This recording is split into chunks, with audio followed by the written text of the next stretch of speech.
it down! Welcome to everyone watching YouTube. That's going to be the first thing you hear, which is incredible. Well, it's Seth Rollins' theme tune. We are officially live on Twitch. Alright. Well, I say that. We are advertised live on Twitch. Allegedly live. Yeah, we're live on Restream, so that's good. Are you a fan of the British band Muse? What era? That is the right question. I now know you're my kind of fan. Because their new album came out this week, and I have Spotify, so it cost me nothing, virtually nothing, to listen to it. So I thought, all right, I have a little bit of time here. I can blow through. I think the album's like 45 minutes. I can blow through the album. Yeah, it's a Muse album, so that's about right. Yeah. Man, is it fucking disappointing. Is that?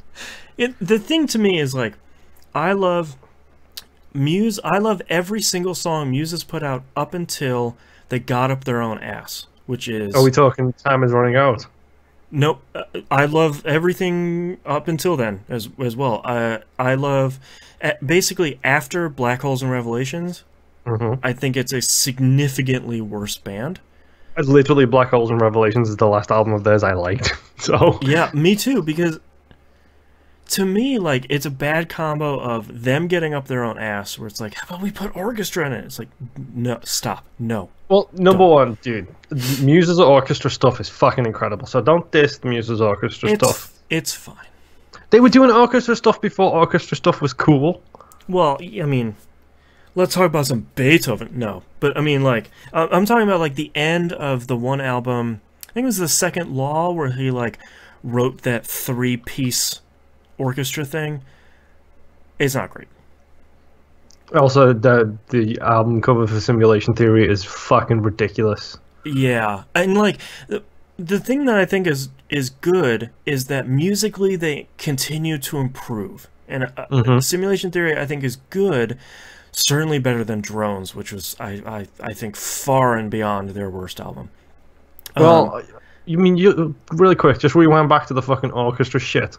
You're giving them shit about orchestra stuff, and don't get me wrong, I haven't heard Drones, and I haven't heard the fucking new one, so I don't know anything about that shit. Yeah. But you're talking 2001 was Origins of Symmetry, which has got Newborn on it, fucking Bliss, and Plug-in Baby, which...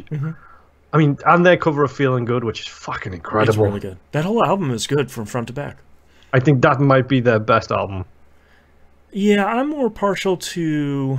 Absolution's really good too, though. Absolution is, yeah, that's probably my favorite one.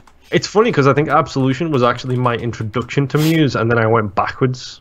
I think their first album is still really good too, Showbiz. Yeah, what's the Hullabaloo soundtrack is really good. Origin of Symmetry.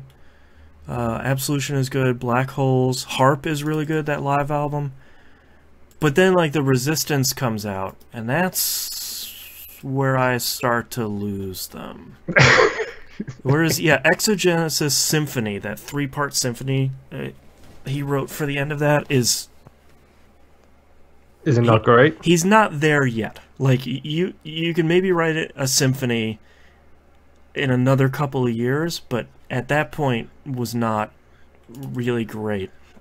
But I think that I think in this album they capture the feeling of how the album art looks. It's this interesting, like, almost 80s but still rock sort of synth wave thing. I think it largely works. The part that still sucks is his writing, like his lyrics. And that's never been Muse's strong point. It's not. I'm not gonna lie and say that they are the best lyricists on the planet. I mean, fucking Perfect Circle, Tool. There's some amazing fucking lyricist work for you. Eminem, probably the greatest lyricist of our generation.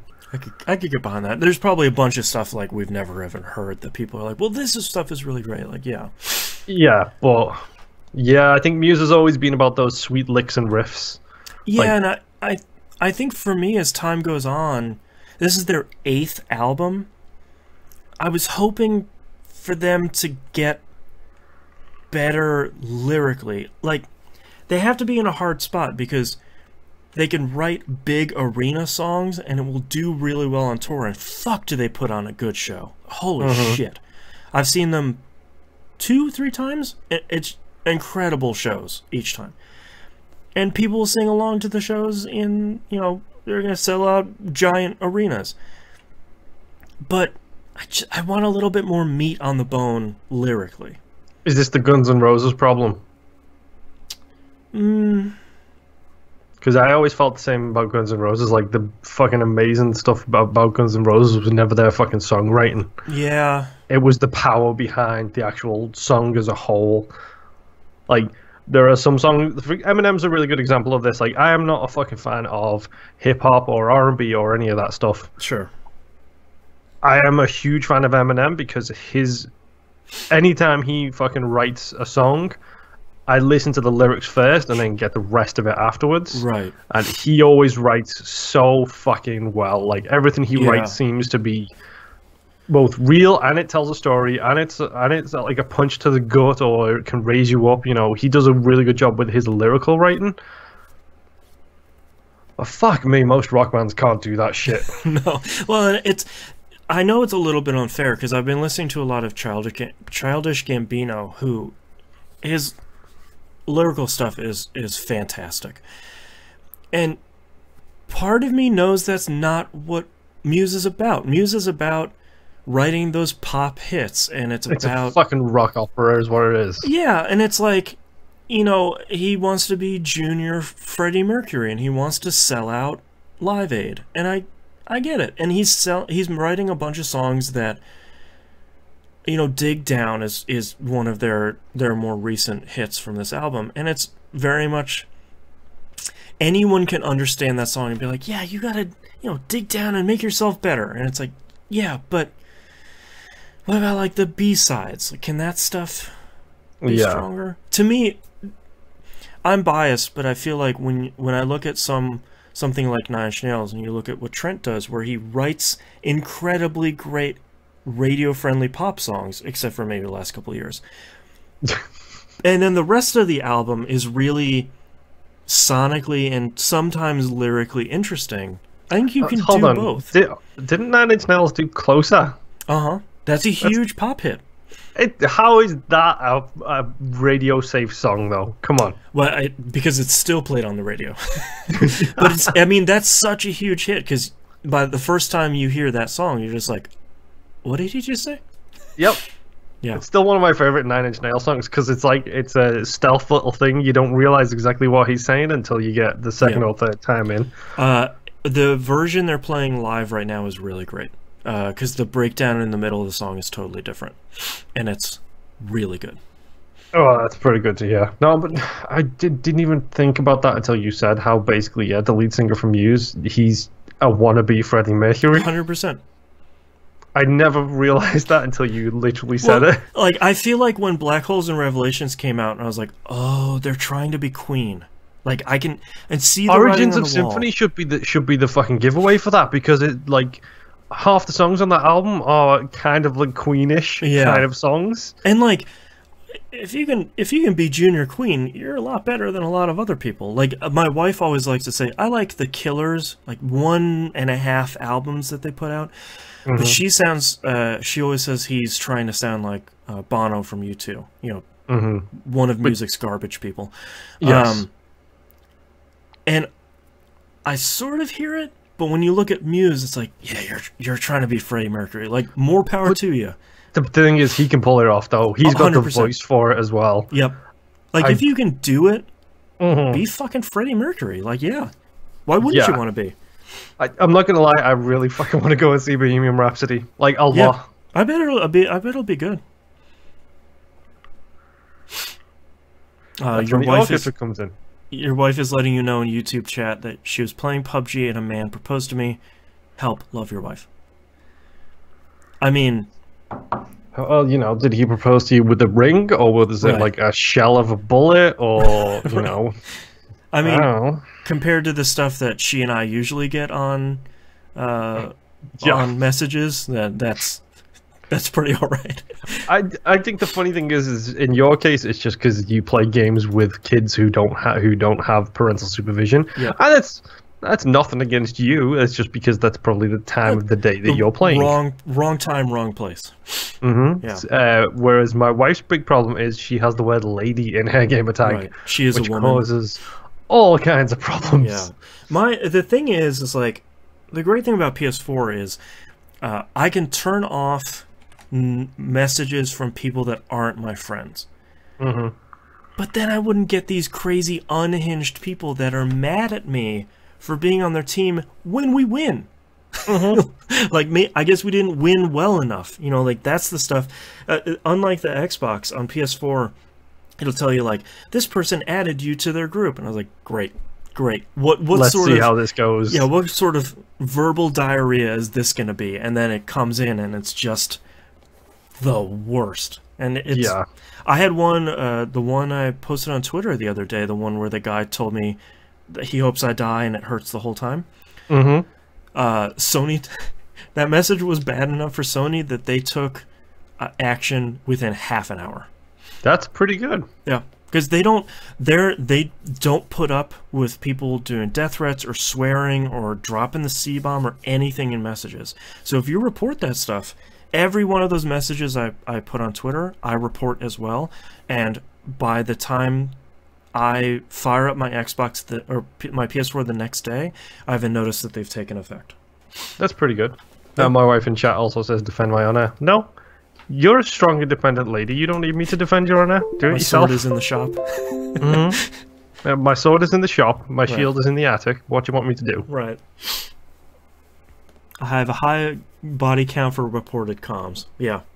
The thing to me is, like, for a lot of these people, I know they're not going to learn the lesson when they get banned for communications for however long, because it's just going to make them more angry. It makes me feel really good that someone got banned. Oh, yeah. At the end of the day, is because as much as this is going to be really weird phrasing, is most of these people don't have the investment into their online accounts that most of us do. Yeah. If I hadn't lost my first gamer tag, I would have been with Xbox Live since the day one. Right. Like, I would have been a, whatever it is, 15 years kind of gamer tag on my thing now. But they don't have 10 years of purchases on that account. Right. Like, I'm not going to piss anybody off. I got stuff to keep. I got thousands of dollars invested in my account. Thank you very much. I think I'm going to do perfectly well and not do that. The problem that I'm running into right now is Destiny 2 Gambit. I'm playing a lot of, because I'm trying to get one more thing done, and I have my first title in the game. I know a lot of people get upset in online games when they lose. And Gambit is really hard because if you go 3 rounds, you could be looking at about 30 minutes for one match. So losing is an unfortunate time investment, unlike, Crucible, where it might be 10 minutes max. The thing is, the rank that I'm at right now, all the other ranks up until this point, you get points whether you win or lose. The rank I'm at right now, I have to get 3,000 points only on wins. Yep. So if anybody's mad about a loss, it's me, because I got literally nothing from the last half hour. Yep. But I'm not going to start being keyboard warrior, being like, how dare you and your mom and your dog, and yeah. And what, at the end of the day, what's the fucking point? It's just going to make me more mad if I send someone a message and get into an argument with them. I mean, that's the thing with me is, like, I don't engage with people because it will piss me off more than it'll piss them off. Yeah. And I know that that's what these people want, is for me to be pissed off. Yeah. And I always, discretion is the better part of valor kind of thing. Like, I will always keep my fucking mouth shut and just ignore them. Because at the end of the day, it does bother me. Yeah. Like, it genuinely does. As a people pleaser, it bothers me when this type of shit happens. Yeah. So then it just becomes a case of, well, fine, fuck it. I barely engage in online multiplayer anymore because I'm sick and fed up with the toxicity that are around all of these environments. Right. And, like, I know full well I can be polite and be kind people to death. Right. But that's still gonna piss me off at the end of the day because these people are just gonna you know, these people are just going to keep on coming at me over and over again, over and over again. It's just like, it's not worth the time. Right.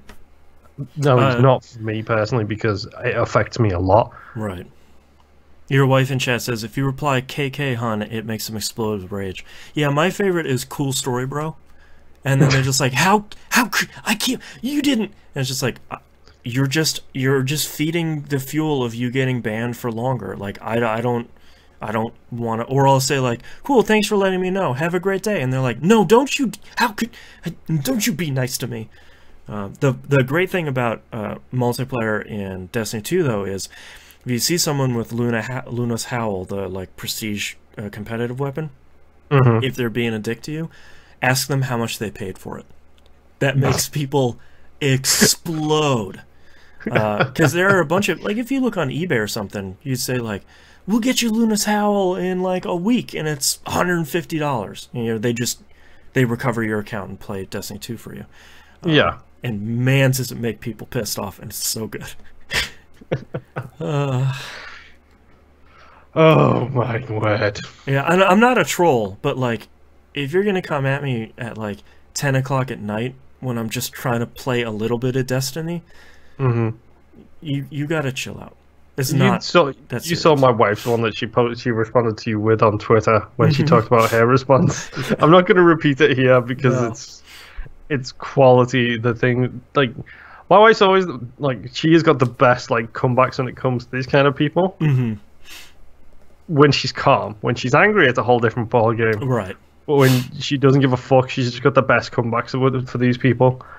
It's like, I wish I could do that, but it genuinely upsets me. So that's why I don't engage in it, is because it's one of those things where it's like, if someone starts sending me direct messages with like, fuck you noob, or, you know, why did you do this, it cost us the fucking match or whatever, that actually bothers me, because it's like, yeah, I just wasted my time and I've wasted yours. Right.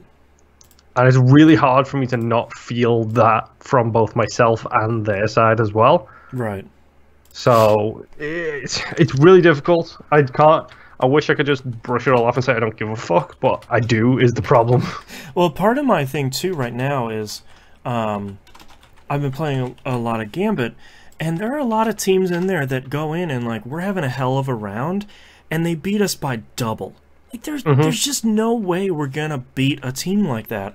I'm gonna take the loss, and I'm gonna queue up for another game, and I'll see if that one goes better. But there's nothing to be gained for sending my teammates a message. If we lost by like 1% of the health bar because I was off dicking around not doing something, then that was on me. But if all four of us are doing the best we can, sorry, man. If you're at the bottom of the leaderboard too, like, don't fucking come at me. You suck just as much as I did. Yeah. I mean, that's the thing with me, is like, at this point, I don't want to engage in games enough to put the time in necessary to be good. Let me rephrase that, not to be good, because I don't know if you know this, but I'm pretty good at video games. Yeah, hey. But to be great. Like, to be more than competent. Yeah, it's like, I've talked about this with my wife. Like, I don't play Siege competitive with my wife and her crew because they are on a whole different stratosphere than I am when it comes to playing that game. I can be good, but unless I'm literally playing top of my game, I don't even scratch the surface when it comes to being as good as they are, kind of thing. Right. And it's just because it's not that I don't want to, it's more the fact that I'm not willing to put in the 70 days that they have put into that game to get to the place where they're at. Just to get your skills up. Yeah. It's the same with all like competitive stuff, like Rocket League. I fucking adore playing Rocket League, and spoiler alert, it's on my list for this week. I'm fucking trash at that game when you compare me. Like, I played it with my wife and Heiko, and fucking Heiko is insane. It's just a wizard. Like, you're talking about someone who literally does a backflip in the air, like, all the way up near the roof, scores a goal, then does a 360 loop, comes back down and touches it over a defender into the actual goal. It's like, motherfucker, I can't do that. Right. I don't even know where you went. You weren't even on the screen anymore. It's like I cannot put the amount of time into this game that would mean that I can do that shit. Right.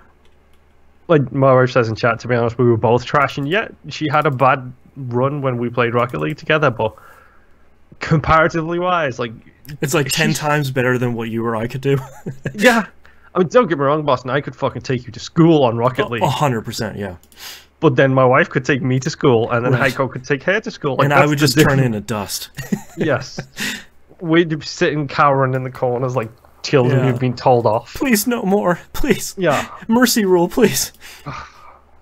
But, no, it's not so much the fact that I don't like these games, it's the fact that I've never been one for that singular focus. The only time I've ever had that singular focus was WoW, and that almost fucking destroyed me. It's dangerous. Because all I was playing was fucking WoW. Me too. I was like, maybe I need to stop playing WoW for a while. That was a dark time. Yeah. Apologies if anyone was hearing me typing. I was doing show notes. We're just not going to do news stories this week because I'm tired and I don't feel like it. I don't even think there's anything really. Let's look at our saved. Look at my saved news stories here and see if anything is worth giving a shit. Shit. The Microsoft thing. No, we need to talk about that. Yeah. No, we don't. Fuck X18. Who gives a shit? They announced pre-orders date for. They announced the release date for Crackdown 3. You can pre-order it. That's the most boring part. Big fucking well. I'll put one news story in here though.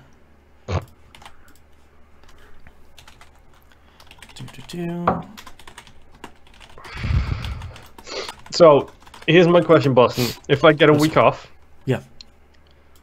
what single-player game should I focus on completing for Game of the Year? Okay, so let's put them. Let's lay out the list here. Let's what's on the docket.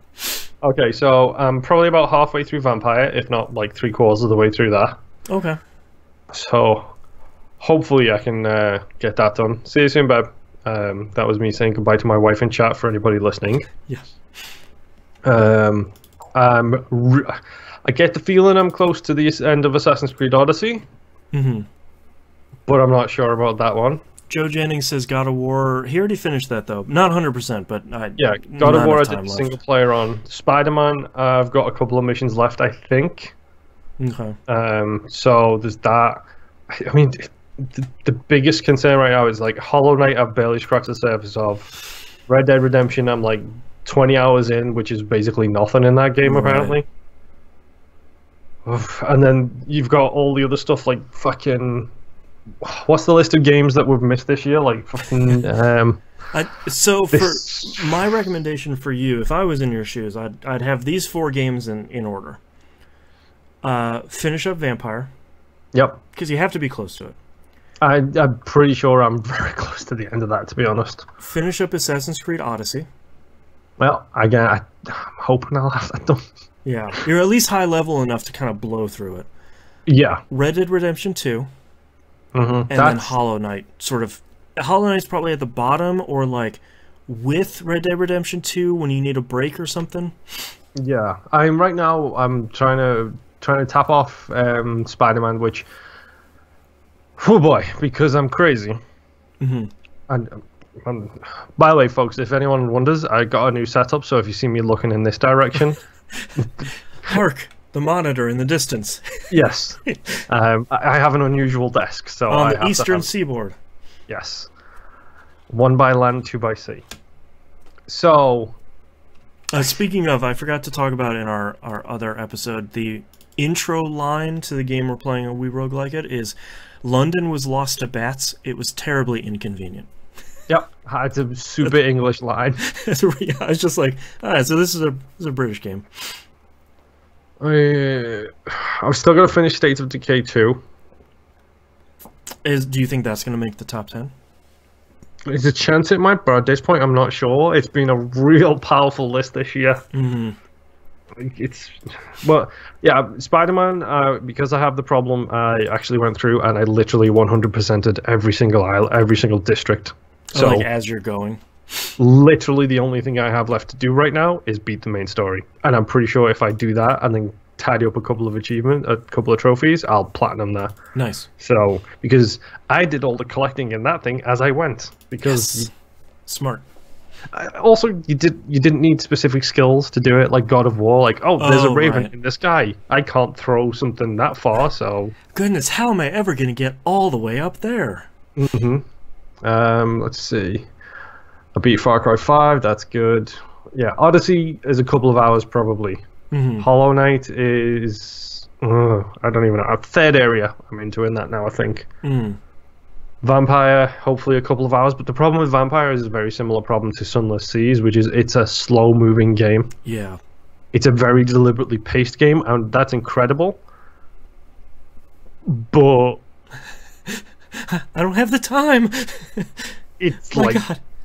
We did the math. 4 weeks is our estimated Game of the Year conversation time. Yeah. For anyone listening, we're going to be recording since we take 2 weeks off at the end of the year because, Lord God in heaven, we need it. I'm feeling really crispy at this point. We're going to be recording the Game of the Year episode in about 4-ish weeks. So we're on the mad dash to finish as much as we can. Yeah. Oh boy. I need to see how long this one game is. Is it This Is the Police 2? No. Let's look at how long that is. This is the Police 2. 25 hours. Well, that goes out the window for me. Yep. 2018 in video games. And it doesn't even include stuff that hasn't come out yet. Right. God, Jesus. Like stop releasing games. Just Cause. Yeah. Hi, Just Cause. Hey there, Mechanical Beak. I also forgot to say hello to Joe Jennings. Hello. Hello. November, December. I mean, how have you started Dragon Quest, by the way? This week, yeah. Good luck with that one. Yeah. Oh boy. Just Cause 4 comes out in December, so that's probably not going to make the list. Darksiders 3. Oh god, that's right. And those two games are a wash for me this year. Yeah, I think they're gonna have to wait till next year as well. It's too much fucking good shit. Hitman 2 comes out next week, like on Monday. Yep. What the fuck, man? So, I have to ask, are you interested at all in The Quiet Man after all of the bullshit that's come out? 100%. I totally want to fucking play it. To me, that's a game I would be happy to spend $20 just to take the ride. I don't know about 20. I think it's actually priced at 15. I think it's a $15 game. Let's look. I think it came out at 50. 50. Let's look. And I feel like that's been one of the... If that thing came out at 50, then there's something fucking wrong. Okay. It did come out at 15.15. Okay. That's the limited edition. It's $13.50 on PS4 right now. I don't know, man. For $15, like, I've played a lot of really bad games for $15, and I'm happy. Dude, I've played bad games for fucking $50. Yeah. The Quiet Man screams by me to me because it's one of those things where it's $15. It's 3 cups of coffee. Yeah. What's the big fucking deal? Let's just get it, play through it, and just embrace the shitness. It's a wonderful mess. I like that. Yeah. Add to wish list.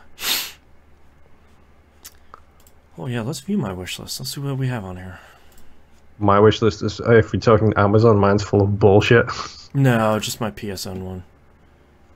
I can get rid Oh of... yeah, Xbox is getting a wish list soon as well. Dude, I fucking paid $50 for Wanted Weapons of Fate. Youch. Youch. And $60 for TNA fucking Impact. Youch.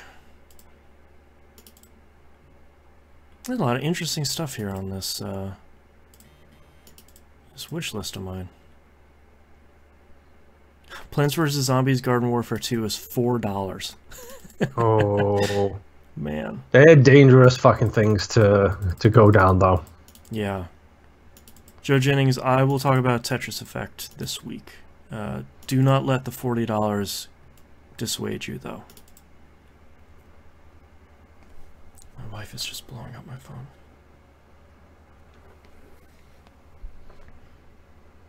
Jesus.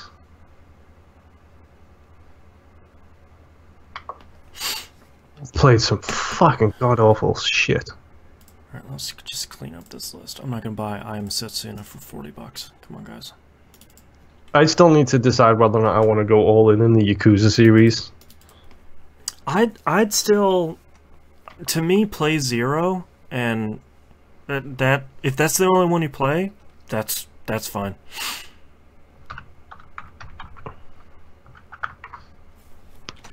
I should just keep the PSN store open. I feel like it's on sale right now. So, if I'm right, Zero is the prequel? Yep. And isn't Kiwami a remake of 1? Yeah. It's Yakuza Zero is $15 right now on PSN. I know, but it's not for PlayStation Plus though, which I am not. Oh, it's $20 then. Sorry. It's still a good price. Oh yes, it is. Yeah. And it's a digital only game, so it's one of those ones. Like I've still got to play Donut County. Good thing Donut County is like 4 hours. Yeah. Yakuza Zero is also on disc. Is it? It is $20 on disc. Oh, I might have to pick that up. Yeah, I'm trying to make my PlayStation library all physical and all exclusives. Right. Yeah, I still, if you Yakuza 0 and Kiwami are the same price. I think Kiwami doesn't feel as cohesive as 0 does. They tried to squeeze too much additional stuff into Kiwami. 0 feels great, and the amount of content in there is incredible. And I think the fighting engine's better. I think it's just a better game overall. Okay, let me move one game around here on my list here, and then I'll be ready to start. As it is 3 o'clock. Yep. That's what happens when we start late. Yeah. Business. Secret business.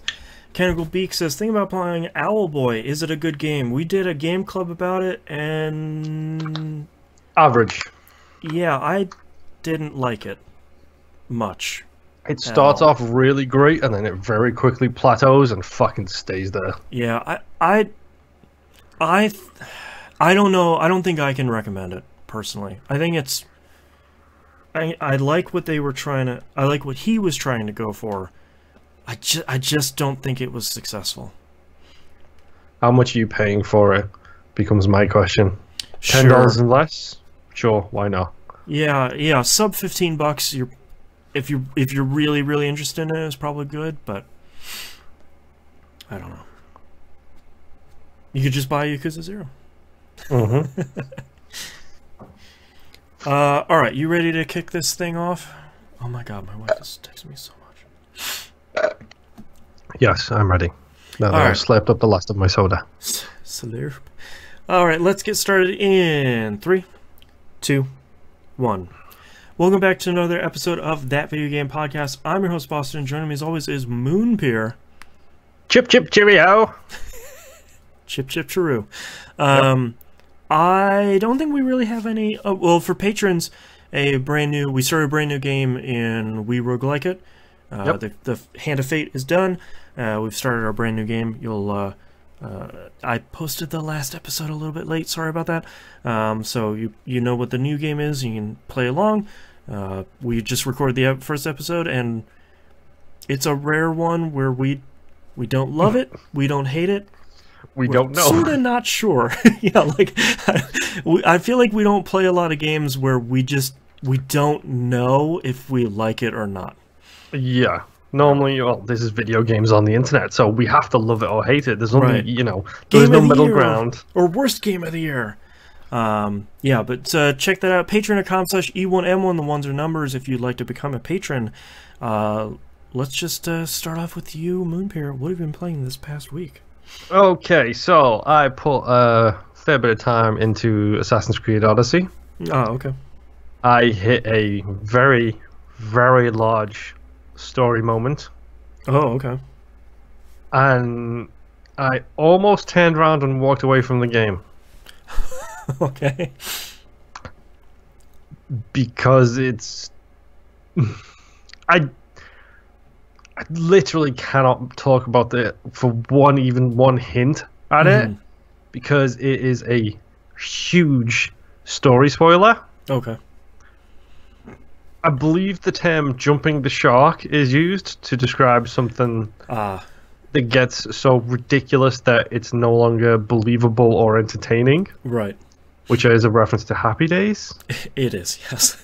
Okay. When the Fonz literally jumps the shark. Jumps over a shark. Yeah, it's a hell of an episode, man. Yep. So I think Odyssey might have just jumped the shark. Oh no. Let me ask one question. Is it story related? This will have three options. Is it story related for Cassandra, for the modern day stuff, or both? A little bit of both, but mostly Cassandra. Okay. Okay. It is a reveal. A reveal I despise. Great. The concept behind it, the theory behind it. Oh my god, that was a really good joke that nobody's gonna get except for me and my wife and probably T. Well, it's a real thinker. You just have to finish Assassin's Creed Odyssey before it come back to this episode. So the theorem behind it is a solid idea. It's a solid concept. Okay. It's really good. It's the execution of it. Execution is less than ideal. Ah, okay. We all know Assassin's Creed has got this habit of inserting real-life people into its BS. Oh, no. I give you the Assassin's Creed 3 is the best example. The guy who was he's the guy who rode a horse halfway across the country to deliver important news or whatever. And he's just a drunk, and it turns out it was the assassin who drove him on the horse halfway across the country. Right. I don't know that guy's name. I'm not American. You Paul guys Revere? would know. I think that could be the one. Okay. Like I feel like a lot of American folklore is either it's the really big dude with the bull, or they rode a horse for a real long time. Yep. So kind of the way they do the whole, let's just assume it was Paul Revere in Assassin's Creed 3, where it's like, no, he's not a hero. He is a drunk who literally falls off his horse, and you have to do his job for him. Right. It's kind of that level of reveal. It's where it's sort of like, that. It's like, any other way you could have figured that out would have been better. Why this specific person? Why this specific choice? Why here and why now? Right. Welcome back to modern day Abstergo. Here's your new teammate, Albert Einstein. It's like, pardon? Yep. It got to the point where, I'm not kidding when I literally say I turned to my wife and I said, I don't like this.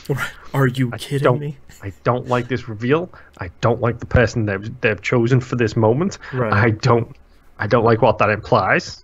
Right. I love the theory behind it. I love so much about the idea and the concept behind this thing that I can't mention. Right. For obvious reasons. Watch out for a future spoiler cast with us whenever I finish the game. But, you know, this is classic Ubisoft, though. They make a really great game, and then some fairly major part of it, they just totally pooch. Oh boy. Well, no, I guess I'm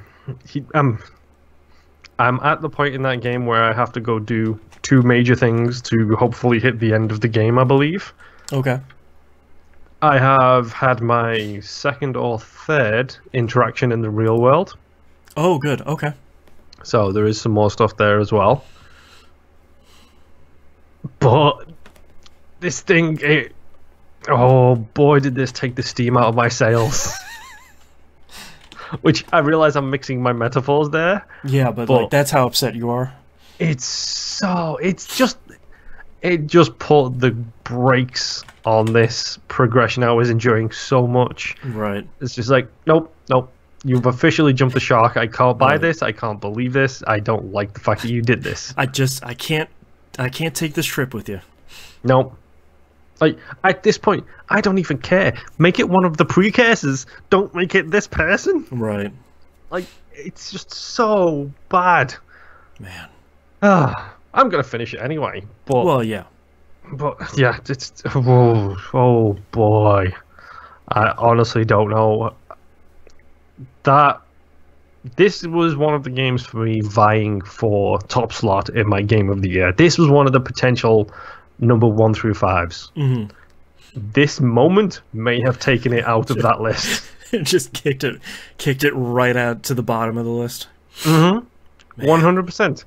It's Red Dead Redemption 1. It's, spoiler alert for a 15-year-old game or whatever. Right. It's the end of Red Dead Redemption 1, where it has the incredible ending, and then you take over as somebody else. It's just like, nope. Nope, I'm done. Nope, I'm done, because he is a D-bag. Right. And I want to talk about it on the show. I do. I went to go to Amazon to see how much it costs. Assassin's Creed Odyssey, $60. Mm-hmm. If I need it to be cheaper. Black Friday will be coming up soon, dude. Just in time for you to not start it. That's fair. Yeah. Oh boy. Played a little bit of Massive Chalice. Let's talk about some slow games. Let's not actually, because that's a Game Club game, which is next week. So yeah. Sorry, no spoilers for Game Club, but yeah, Massive Chalice. No spoilers for Game Club, but yeah. 2 slow games for me this week. Not exactly what I need when there is a constant rush to get things done. Finish games, it's November. For test it, because I was having PC issues. Again, go listen to We Rogue Like It for episode 5. Yeah, episode 5. So I thought, well, I've tested with some more games, so I played a whole bunch of Into the Breach. Oh yeah, it's so good. Because Into the Breach is a really good game, and I'm pretty sure that came out this year as well. It did. It came out in like January or February or something. Yeah, it's on my potential 2018 games list. And that game is so good, and it makes me feel like watching Pacific Rim every single time I play that game. You probably just mute the music and pull up the soundtrack on Spotify. Yeah, I could do that. Yeah. Oh, Pacific Rim is a great movie. Yep. Into the Breach is an incredible game. Yeah. I feel like Into the Breach is one of those few games that it gets better the more you learn about how to take advantage of its systems, and then it gets a little bit harder, and you're like, okay, well, cool. Now I just need to... It's like the eyes flowchart we were talking about during Binding of Moonpier. It's like you keep upgrading your personal skills as the game gets harder, and it feels so good. Oh yeah, and the best thing about that as well is it's math in video game format. Like, that's all stuff like into SRPGs at their heart is just math in video game format. Chess math. It's like you're playing 4D chess against an insect AI thing. It's great. But yeah, Into the Breach is still great. The game runs so good. Yep. I kind of am envious of everybody who can get it on the Switch now. Yeah, it actually runs really well on the Switch too, and the I know they just put gamepad support in the PC version, so you can do Xbox controllers, PS4, the Switch Pro, and the Steam controller, and it works really well. It's one of those games like the roguelike game we're both playing. We're sort of like, oh, okay, yeah, I can sort of see how you put this on controller, and you play it, and you're like, oh, okay, and actually, you've figured it out. You play tested long enough to make it really good. Yeah, it's like you've made it not awkward. Yeah. I mean, that's the most important thing for me when it comes to using controllers. Into the Breach. Spider-Man. 2018's Marvel's Spider-Man, the video game, not based on any movies. TM. His full Christian name, please. Thank you. Yes. Colon the movie. Yes.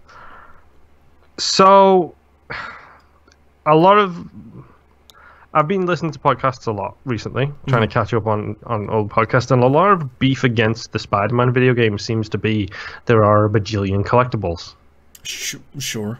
And there kind of is, but the secret is some of them are hidden as missions. So this is a mission. No, it's not. It's actually just a collectible that you have a combat scene to get. Okay, sure. That's basically all they really work out to.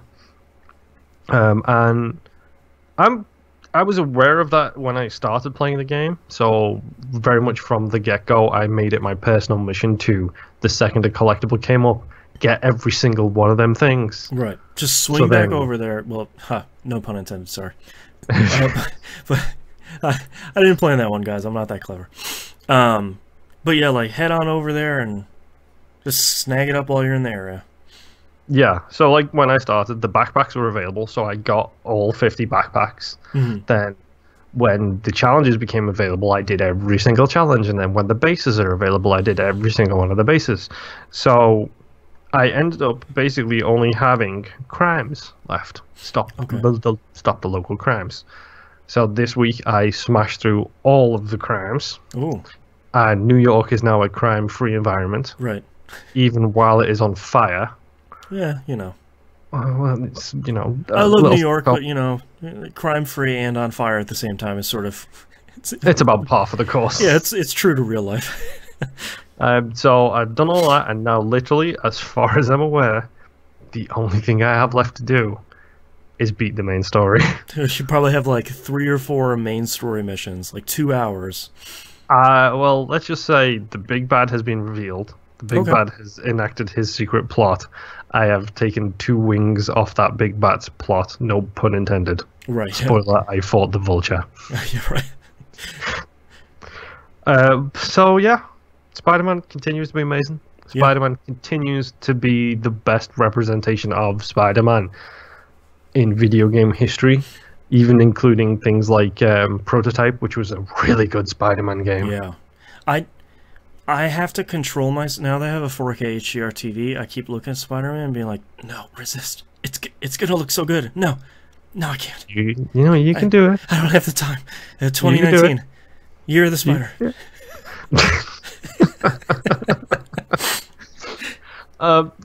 Spider-Man's really good, and I'll be honest, I'm at the point where I'm pretty sure I'm at the end of the game.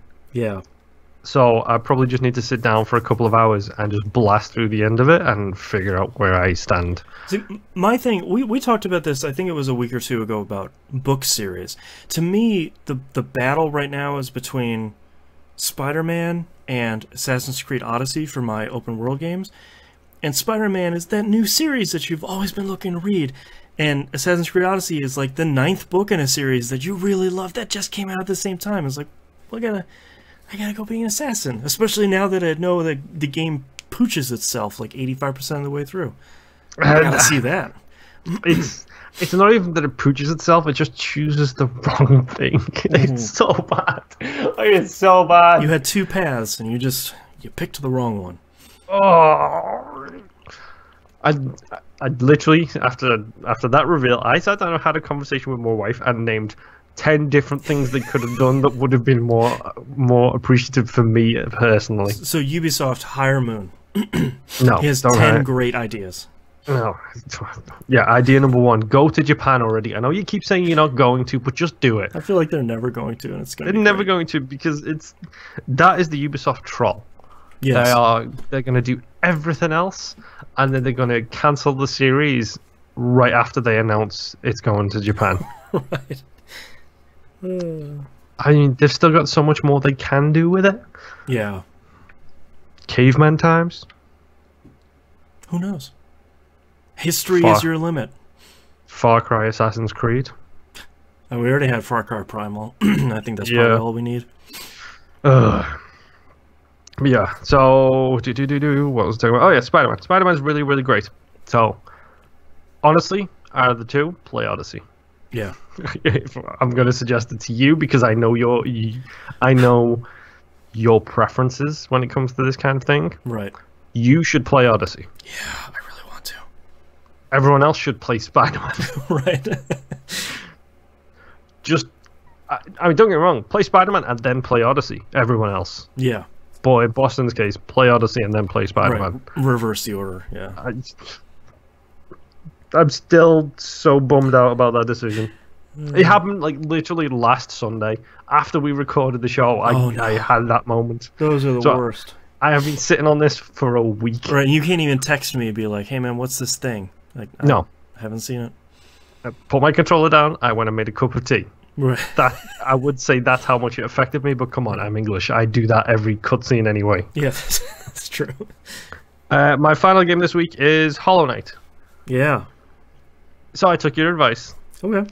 And as soon as I get to an area, I'm Googling the F out of where Cornifer is, and Perfect. I'm getting his location straight away because... Beeline it right there. Let me tell you, did I pass him 70,000 times in the green area? And that's the worst when you're like, oh, I needed to go down this one hole that I just kept passing because there was something cool on the other side. Right. Here's how it goes.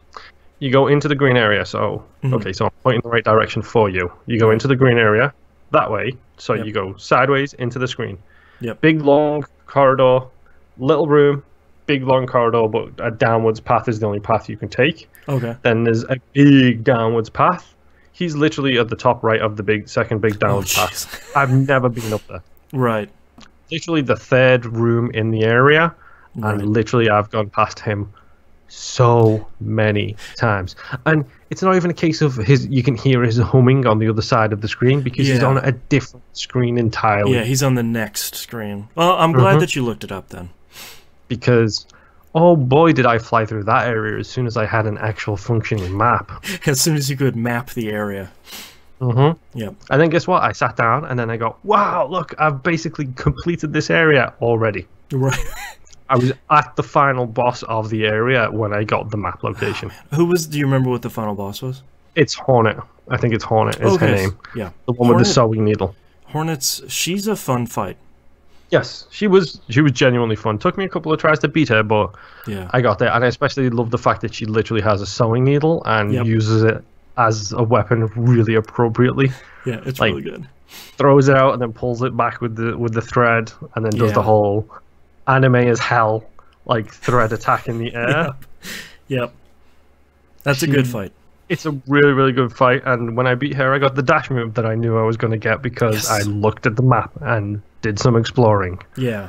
I knew I was going to get it, so shocker, I got it. I think it's the moth cloak or something like that. Yeah, like the dust cloak or something like that. Yeah, something like that. Yeah. From there, I beat her. I did a little bit of cleaning up in that area, and just pulling up the map here to see. I'm trying to figure out where to go next. I went up for a little bit and experimented with a giant room full of rocks and bugs. A whole bunch of spikes, and then I also did some hopping on the top of bugs to get across huge gaps. Oh yeah, that okay, so I know that's an area I'm not supposed to be in yet because I got far enough to get one of the stupid bug caterpillar things. Yeah. I got one of them. One of the grubs? Yes. Yeah. And then it was like, go left. I was like, I can't make that jump. I can't dash make that jump. Right. Something tells me I went the wrong way. Yeah. I just pulled up the map, so you finished Green Path. Yes. Fought Hornet. Yeah. Yeah, you should be able... The thing I like about Hollow Knight is now that you have Mothwing Cloak, you should be able to get into like 1 or 2 new areas, and it should be like on the edges of another area you've been into, and it should be like, oh, now I can just dash across these spikes I couldn't jump over before. Okay, cool.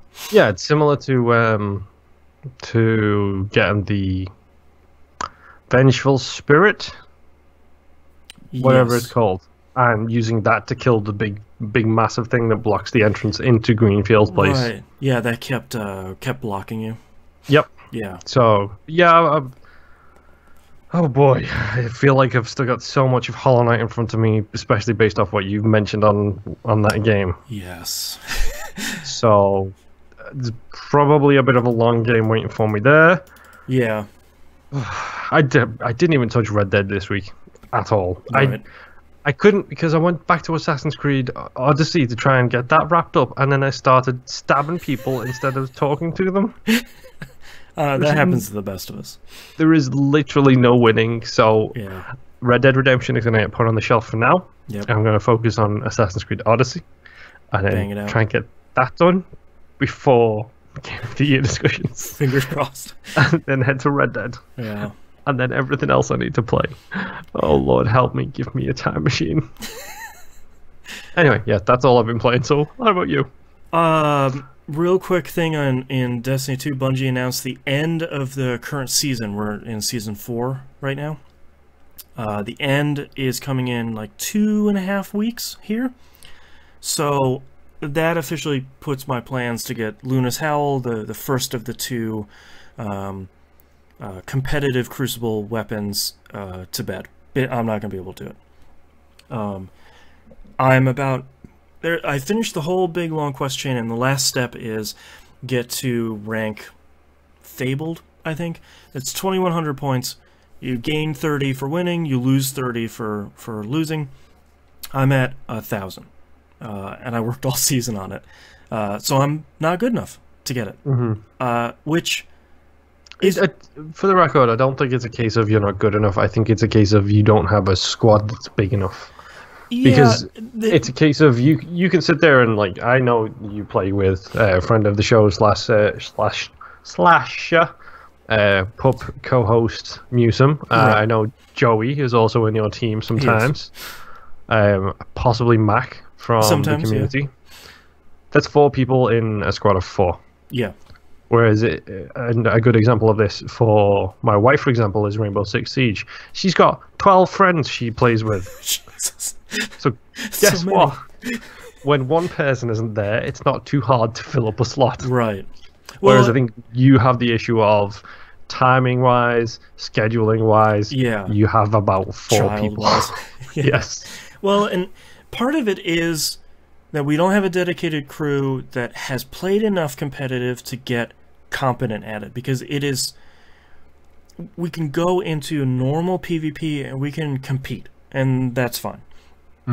But when you go into competitive, you have to have your loadout right. You have to have the weapons that you love that click with you, and your subclass, and everything has to be perfect. Have the right armor loadout, get every advantage you can. We are not good enough at that. No disparaging anybody, but it's not our focus. Usually our focus is Gambit.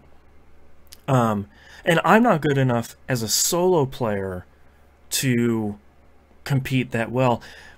But I think that's awesome, because part of what is so great about this is there should be guns that point something % of the population have. Like if I'm going into PvP and I get killed by Not Forgotten, which is you have to max out your rank in PvP to get, in competitive PvP to get, which is 5,500 rank. God. That's an accomplishment. Like they earned that weapon, and I'm never gonna even. The only time I'm gonna see it is when someone kills me with it, and it's one of the reasons why achievements and rarities and trophies and stuff like that actually matter. Yeah.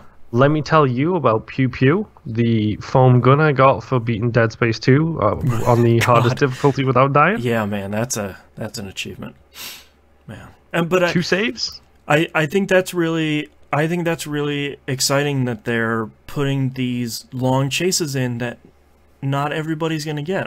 I think that's really great. And part of what they're saying they're going to do, it's Bungie, so we'll see, is that when Season 5 rolls around, the PvP rankings will get reset, as they always do. But the quest isn't going to get reset. So all the other steps I've done up until this point are still going to be there, the really hard ones. I just need to get to 2,100 points in a season. And that's fair, because maybe our 4-person squad will get better at, dedicate to competitive this year. I don't know, but that's cool. 2 thumbs up, Bungie. I couldn't get a weapon, and that's exciting. I like it. Yeah, I mean, stuff like that matters. Yep. And then, by the way, if you ever do unlock it, the first question I ask will be, how much did you pay for it? Exactly. listen to pre-show for some good stories. Yep. Dragon Quest XI.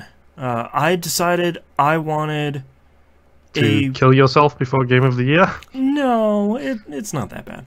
There's only one really bad part about it. I wanted something totally different from everything else I'm playing, and a incredibly classic traditional JRPG sounded really good. Do I hear past tense on that? Yeah, but it is really good. Okay. It sounded really good, and then I fired it up and went, it's like putting on, like on a rainy day, it's like getting a blanket that came out of the dryer and like wrapping it around you and be like, yeah, that's so good. It's not really like comfort food because it's not really gonna enrich you, but it is Dragon Quest. It is. This sounds so weird, but after 11 games, they're virtually the same, and it feels really great. And I struggle to think of other franchises where the game iteration after iteration is the same, and that's exciting, because usually it's I can give you an example coming out next week. Okay. Hitman. Yeah, Hitman is... Don't get me wrong, it hasn't been going as long, and it has Sure. its bumps and its steps and stuff like that. Right. But Hitman 2 is coming out this year, maybe, a year or two after the first reboot of the Hitman game came out. And everybody has been saying Hitman is 100% the same as Hitman. Hitman 2 is the same as Hitman 1. And that's exciting. Fine. Yeah. Because that's exactly what we want. And I mean, it's so crazy that after 35 years, of course there's enhancements, made along the way, but at the end of the day, you still fight two slimes at the beginning of the game for your first battle. It's you're the mute hero that you name that is going to save the world. And do you have amnesia? Let's just get this bingo board complete. You don't. No, you are an orphan from probably royalty, as far as I can tell. It's two more squares of the bingo board. Yeah, but we're getting pretty close to full-on bingo. I mean, I've only put 10 hours into it this week, which is a conservative estimate, literally a tenth of the way through the game. But that's really exciting because I play it the way that most people like to play Dragon Quest games. You fire it up, you play for maybe an hour, 2 max, you save it, you put it away. You're not... It's the way to play Disgaea as well. It's the SRPG, JRPG, best way to play. Yeah, and I think part of the reason why it's so attractive here in a Dragon Quest game is you have the gameplay loop down really clearly. You go to a new town, you figure out where the dungeon is that you need to go clear, you save it. Next time, you clear that dungeon, you save it. You go back to town to clear it, you save it. You have these very distinct chunks of games, so it's not like you're saving halfway through a dungeon and it's like, okay, well, I don't even know where I am. You see the full dungeon map when you go into it. Like, everything is really, it respects your time really clearly. The teleport, within the first 5 hours, you get the teleport spell. It's great. I mean, everything is really great. The music sucks. I'm not going to mince words here. Number one, the composer is a horrible sexist monster, and it's just a pile of human garbage. That alone, he should be fired from Square Enix for. The other more potentially salient point is that this is frustrating from Dragon Quest. Dragon Quest music is good. The problem is the composer has a problem and doesn't want to put orchestrated music in the game because he wants to orchestrate the soundtrack later for concerts and CDs. Okay. He wants to do the Final Fantasy Live kind of thing. Right, and they've been doing it for quite a while. But what that leaves us with in 2018 on the PS4 is a MIDI soundtrack. I wish I was exaggerating. And it is one of the worst, unfortunate classic decisions they made in this. You know, tracks are a minute long, and they loop forever, and they're MIDI. And that sucks. Isn't this... Bless you. Thank you. Isn't this the same company that recently cancelled a bunch of Final Fantasy DLC? Oh boy, because of... Because the director quit.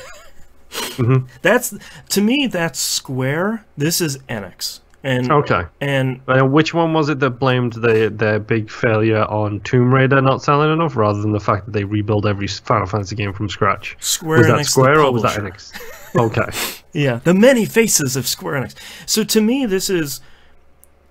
I feel like Dragon Quest is one of those franchises, a lot like Final Fantasy, where it's on one side of the fence or the other. Like, I get the impression Enix doesn't bother with Final Fantasy, Square doesn't bother with Dragon Quest. Like, the two teams do what they do the best, arguably, for Final Fantasy.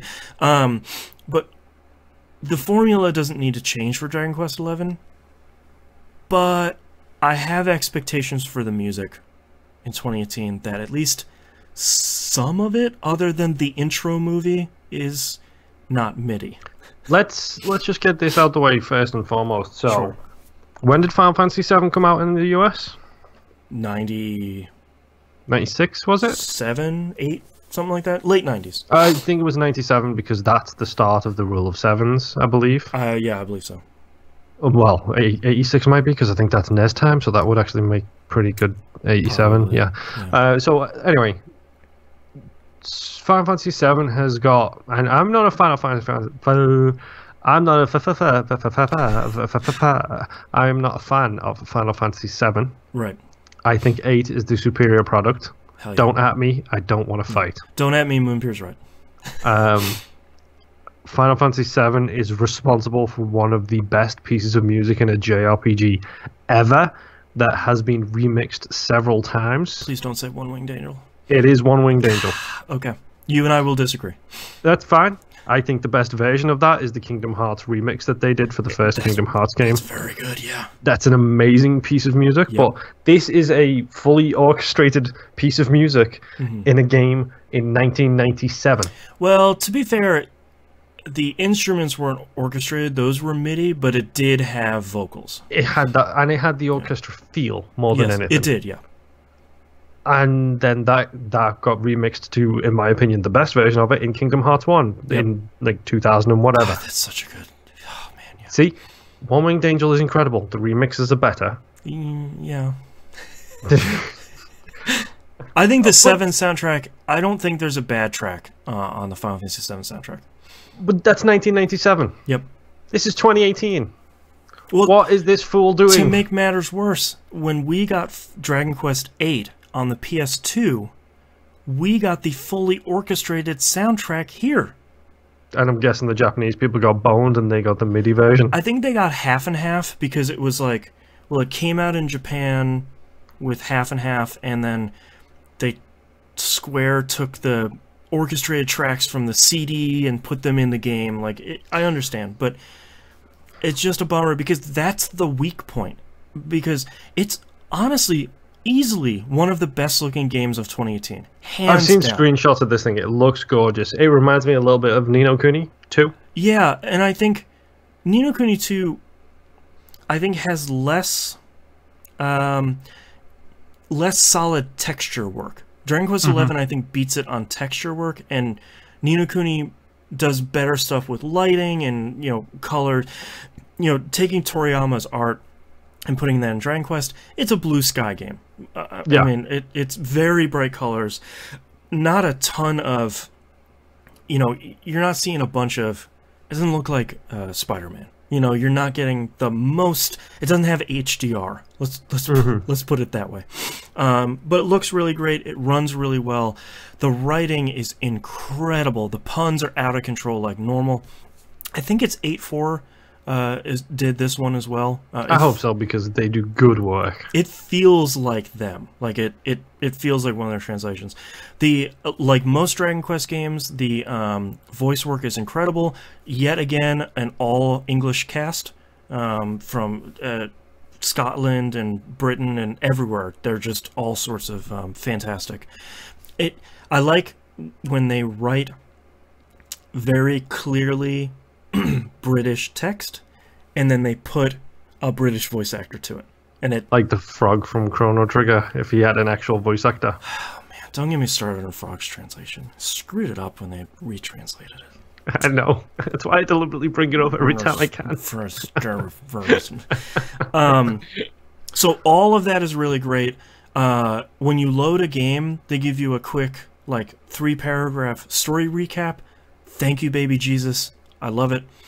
Can we talk about how all games need that? Please. Every game, please. Please.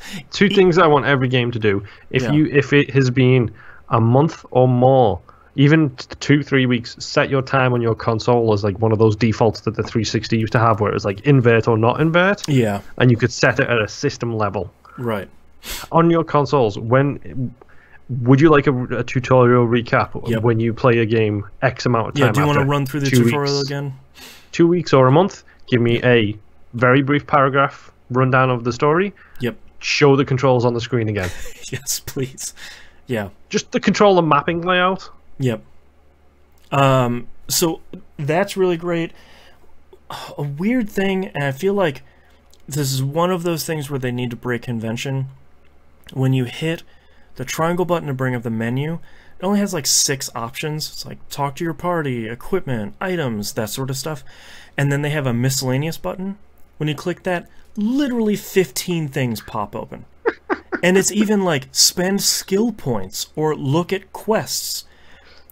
You can make the triangle menu larger. It's okay. That's a thing people will get over. Yeah, just turn it into a full menu at that point. Yeah, just for God's sakes. I really like the auto battle options they have. You can set individual party members, including yourself, to auto battle, and there's a bunch of different, like, just go crazy and only attack, or only heal, buff, debuff, that sort of stuff. There's only like 4 or 5 options, so for anyone worrying, it's not Final Fantasy 12, you babies. But I like that a lot because... I was going to reference that. I know. I like that a lot because I actually use auto battle for my entire team, including my main character, if I'm just going from point A to point B. Because a lot of it, I'm just fighting slimes or drakies or stuff. There's no real interesting battle there. When I get into a dungeon, and especially when I fight a boss battle, I'm going to tell each individual party member what to do. Yeah. But otherwise, I like the option of just being able to go and just kill these guys. I don't have to worry about it. I can't remember what game it was, but I'm pretty sure there was a JRPG at one point where if you were so overpowered for somebody who appeared on the world map that you could fight with, that you literally just kicked them and you got the XP and they flew off. It didn't even go in a combat sequence. There's a bunch of games that have been doing that lately, where like if you can swing at an enemy to start a battle on the world map, a lot of games have been doing that, where it's like, look, you just killed him, you probably got 10 XP, you're level 4 million, we're not even going to show you. Like, you killed him. Good job.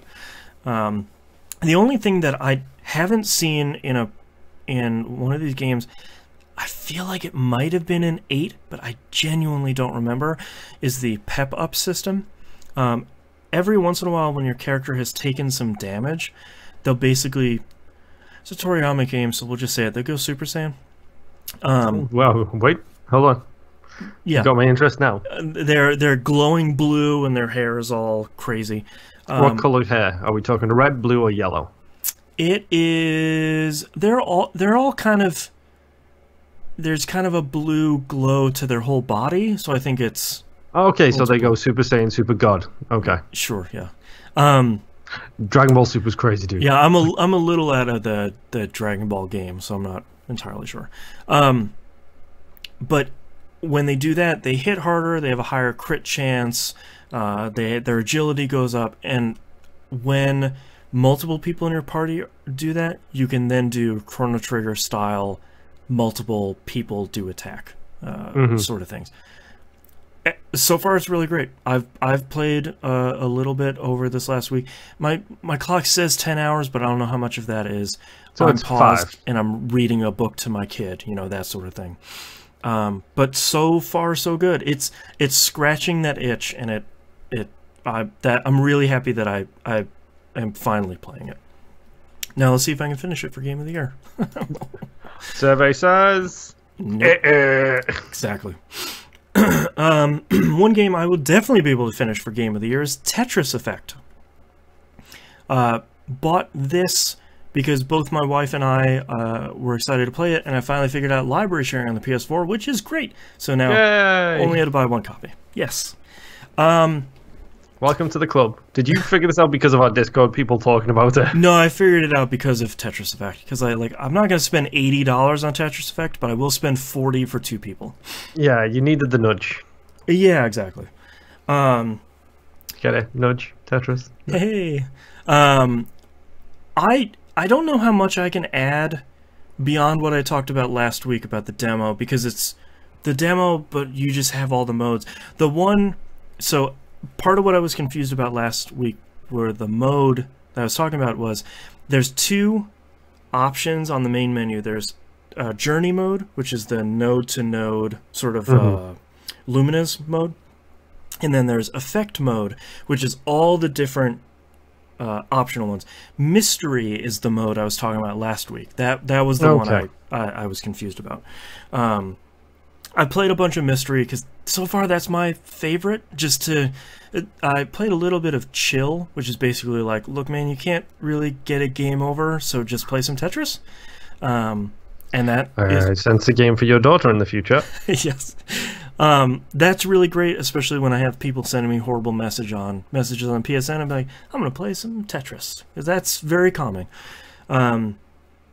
It's really great, and I know that the $40 price tag is high.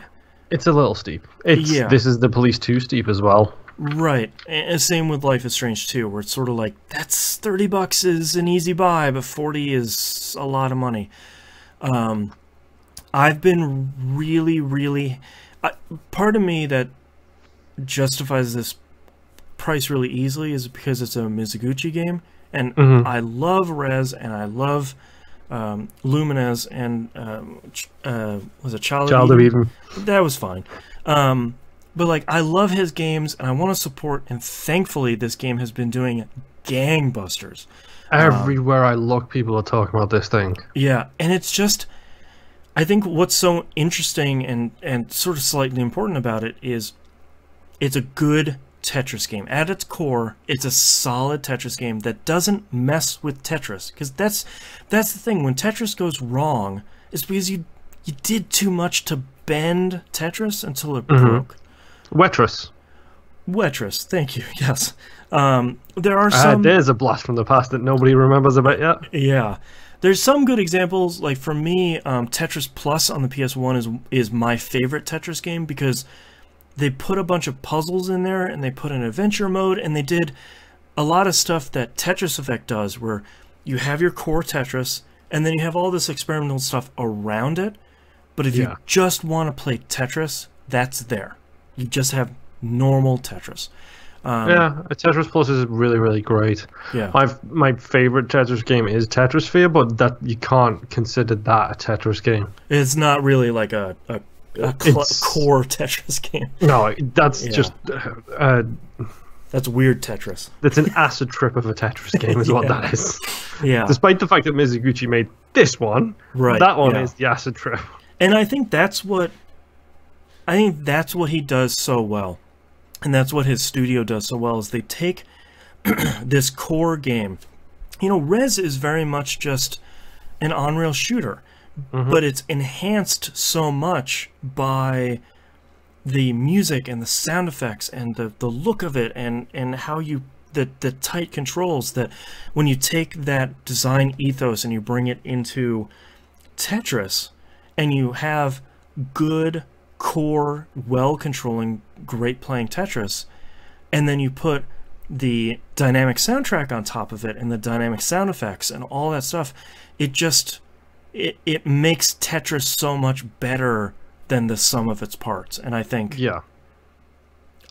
it's crazy in a great way to say that Tetris Effect will probably be on a lot of top 10 lists this year, But that's really exciting because it's Tetris. And there have been good conversations over on Giant Bomb of, is Tetris the best game of all time? Because everybody loves it. Nobody... Yeah. If you say you hate Tetris, I sort of think you're a liar. I don't think it's the best puzzle game. Tetris is a great game. Yeah.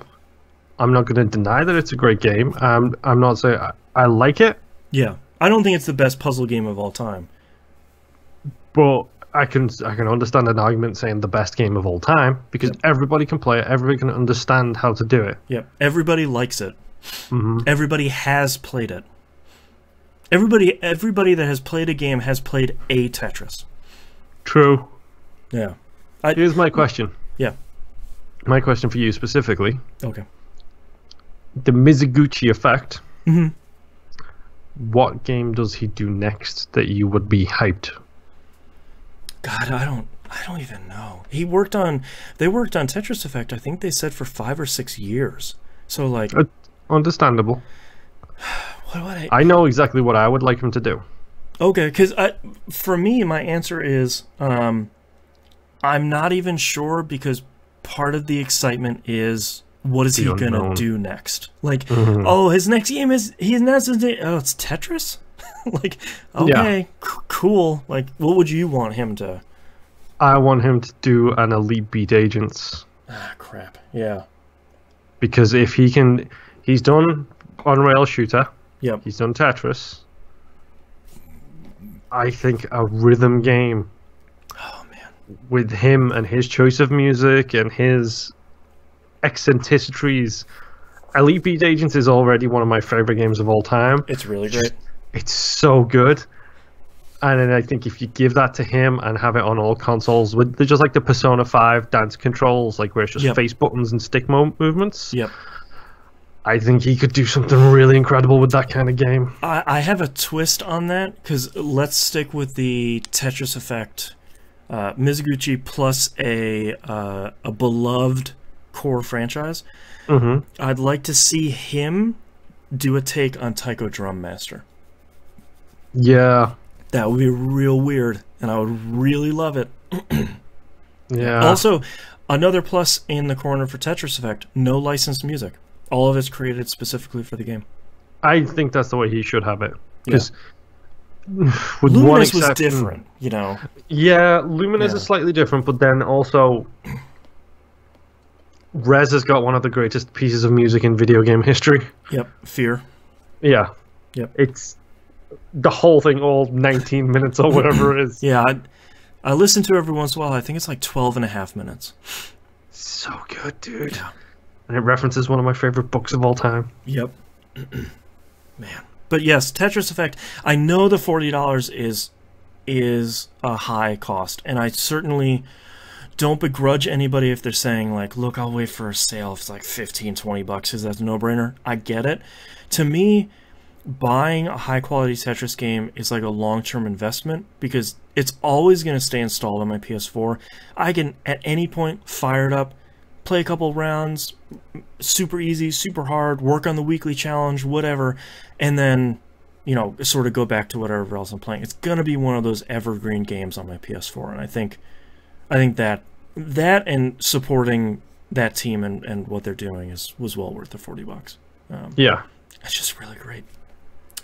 But, last but not least, another guaranteed shoe-in for the top 10 list this year. He says like there's not 50 of them already. I know, but this one's going to be real high. I finally finished Yoku's Island Express. Okay, now I get it. Yeah. Easily one of the best games of 2018. Probably the most charming. Definitely, I would say definitely the most charming. Yep. So far for me, definitely the most relaxing to play. Yeah, it's... So for anyone... We haven't talked about it for a while. People are calling it a pinball Metroidvania. That's sort of right. I would prefer to call it a pinball platformer, because I feel like it's Metroidvania. That's not as strong. It's more like a platformer than it is a Metroidvania. There are some unlockable things where you go back and whatever, but that's not really the core focus. It just... it just feels so good to play. The pinball feels great. The platforming feels fun. Watching the pinball get bounced around the screen as your little dung beetle is like helplessly strung along behind it is great. Did you do many of the paint things? So that's sort of what I'm working on now. I just finished the game yesterday. And after the credits, which number one, 3 people made that game, which is that game looks so good. How are 3 people making incredible Hollow Knight?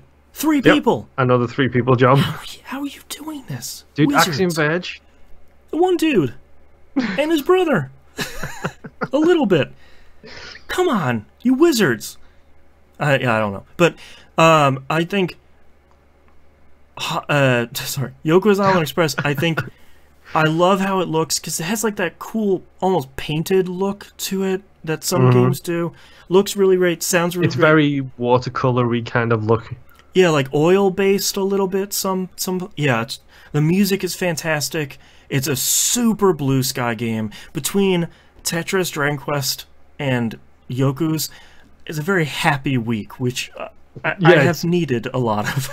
Kind of the perfect antithesis to the world right now. Yeah, exactly. So I finished it. Shockingly, I liked the story and where it went. It has literally none until the last 5 minutes of the game. Right, and then I'm like, oh no, that's a good. Okay, yeah, cool, yeah, all right. I liked the boss battles. Oddly enough, there were 3. Specifically, the ones with the multi-ball is the thing I love on that. When yes, especially the one where you're fighting there were basically 3. We want to talk about the last boss battle because I don't want to spoil that for anyone. Oddly, yeah, I was gonna say, is that the weirdest sentence you'll ever say? Yeah, don't want to spoil the last boss for a pinball game. But everybody should go play this game. This is one of those games I will recommend to absolutely everybody. If you don't think you'll like it, you will. Go play it. If you think you like it, you'll love it. Go play it. Yep. It's on everything. I played it on Switch. It was really great. It has a lot of rumble at the end of the game. I played for an hour, and it took 40% of my battery. So ooh, wow. Keep that in mind. But the rumble is actually really fun. I really liked fighting the spider boss. I thought that was really great, like pulling its legs back and then getting everything into place. And then fighting the Screech, the one with the multi-ball, was really great. And now, I didn't like the map for the longest time until I realized that, I'm actually just looking at the game and as it's pulling away the fog of war. So I'm really looking forward to kind of unveiling parts of the map I haven't been to and delivering all the packages and putting all the mail in the mailboxes. There's some really cool secrets in there. Like, there's some amazing, like, little hidden things that you wouldn't think of, and then, oh, look, it's there. Yeah, like, I have all the upgrades. I have 3 of the 5 different sprinkles, the paint on the balls. So I can... What colors do you have? I don't have green and yellow, so I have... So I'm guessing you already know how to get the secret on the very far right if you use the B transportation line. Secret all the way on the far right. Yeah, if you use the B transportation line, spoiler alert, there is a queen bee who, every time you go close to her, she pushes you away. Yeah, I don't know how to do that one. You have to look like one of her people to get in. Oh, so do you have to color the ball like a bee? Yellow and black sprinkles gives you a this bee game color. Is so good. And then you go over there and you can get close. Great. So God, I love this game.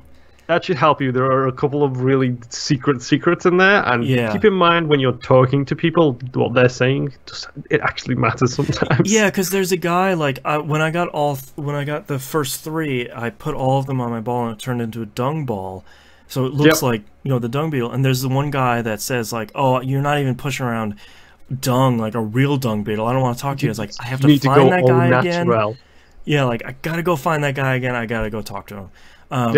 And I'm excited about playing this. And part of me is hoping that for Black Friday this goes on sale on PS4, because want to play it there and like get all the trophies, because I'm sure there's stuff I'm gonna miss because there's no in-game achievements on the Switch version. And I would like to play this game again. I got full gamer score on it, and it was amazing. Yeah, because there's so much stuff in there that you don't think about. Yeah, the story-specific spoiler thing, you can reverse that later on as well. I did look that up. It's not a super huge thing, but I was sort of like, oh, can you go do it? I was like, okay, you can. Cool. But yeah, both Moon and I loved it this year. It's definitely in my top 10 for this year. It's a super charming game. It's the skills you get, like the dive fish and the suitling and the swinging, and it's all so great. And it's I want to play more of it until I get 100%, and then I want to go play it on another platform so I can start it back over. Yep, it's genuinely a great game. Yeah. I can't. Everyone listening needs to go try it. I guarantee you will like it. It's just an outstandingly well made, not super long game. I think it was probably about 5-6 hours to finish the game, and then I think I beat it in 3 seconds. Yeah, it's not super long, but it never overstays its welcome, which I think is really great. And so few games do that, especially there's only really one mechanic in this game. It is play pinball, and somehow it doesn't overstay its welcome. I think that's really great. So go play Yoku's Island Express. It's on everything. Also, I love the B music when you're in the fast travel stuff. Yes. The fast travel's so really good too. Yeah. It has, especially on the Switch, it has such a great, like when it thumps you out of it, it has this really great rumble to it that just... Let me tell you, it does some really amazing stuff with a thump for a 5.1 headset as well. It's just I bet. Thump. It's just so perfect. Yeah, like the game looks so good. I want to buy it on PS4 and play it on my big TV, like in, assuming 1080p. I'm not expecting that to be a 4K game, but man, that game is great. I just want to play more of it. Yeah. But that's all I've been playing, so let's take a break. Yep. I gotta go pee. Okay. My headsets are off, so if you're saying anything I can't hear you, no. Hello, everybody in chat. I need to look here. Okay, I already bolded. You know, I might as well show while we're here. Where is this monitor? There we go. You can see my top 10. Moon Pier's over here. Come over here. You can see my top 10 list here. No spoilers. It's not filled in yet. That comes pretty much like 2 days before we record. I have it mentally, but you know, nothing super exciting. You guys will vote on Community Game of the Year soon. I gotta figure that out soon. But here's my actual list. These are all the games I played any amount of that came out in 2018. These are the old games I played in 2018. The bold ones are ones that I finished, or I finished enough, like Dead Cells. I finished Dead Cells enough that I can make a judgment on it, but I didn't 100% it. You know, I don't know how long that would take. So that's just a little peek behind the curtain here. Was that the right one? All right. Let's put in my list that I need to... Civ Jake says, I need relationship advice. You're on Mixer, so I'm hoping this isn't a troll. But go ahead. Go ahead, caller. You're live. Set up Community Game of the Year poll. Last year I did that in Google Docs. I think that worked pretty well last year. Oh, also for any patrons that are listening, big shout out to the Hannah. He mentioned to me that the album art for the Patreon feed is the same as the one in the public feed, so it looked like two of them were the same side to side. I'm working on changing that right now, so you'll be able to tell at a glance without having to pick it which one is which. Because it doesn't show up for me like that in my podcatcher. So big shout out to him. Moonpeer also made mention that Bamcast does that too. So if anyone from the Bamcast is listening, you need to do that too. Do what? The Patreon album art. Mm-hmm.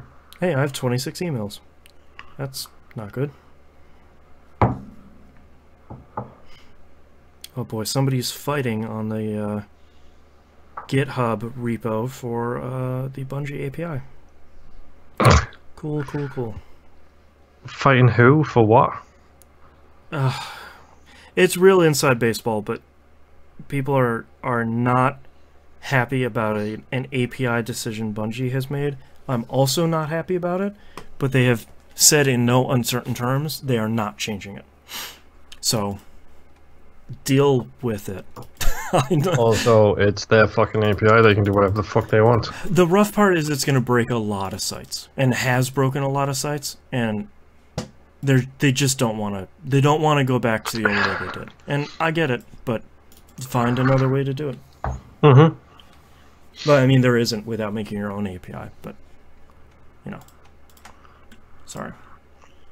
Okay, it is 4 o'clock. Are you ready to? Shit. Are you ready to shit? Mm-hmm. I'm always ready to shit. Yeah. I just need to... I forgot. I just didn't do show notes this week. I don't know what is wrong with me. What happened to my face on the stream? I see Discord. Oh, no. Wait, what happened? Oh, wait. Here we go. There you go. Gotcha. I thought you had like a blue filter on or something. There we go. Yeah. I gotcha.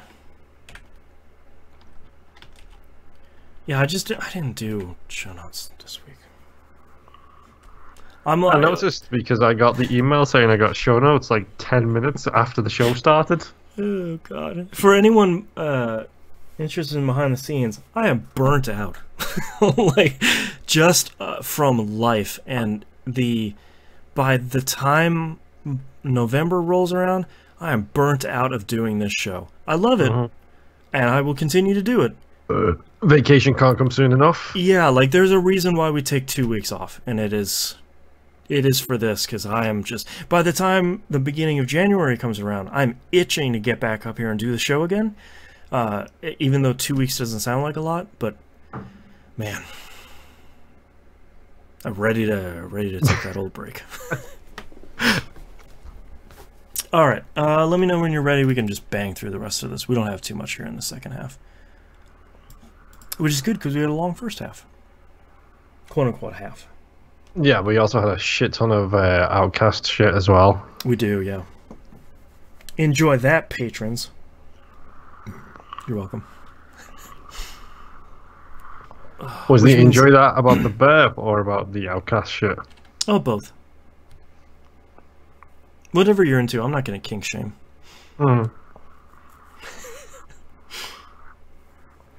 Okay, ready when you are.